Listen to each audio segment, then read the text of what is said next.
लोकशाही गणराज्य घडविण्याचा व त्यांच्या सर्व नागरिकांस सामाजिक आर्थिक व राजनैतिक न्याय विचार अभिव्यक्ती विश्वास श्रद्धा व उपासना यांचे स्वातंत्र्य दर्जाची व संधीची समानता निश्चितपणे प्राप्त करून देण्याचा आणि त्या सर्वांमध्ये व्यक्तीची प्रतिष्ठा व राष्ट्राची एकता आणि एकात्मता यांचे आश्वासन देणारी बंधुता प्रवर्धित करण्याचा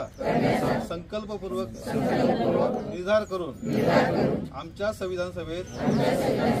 आज दिनांक 26 नोव्हेंबर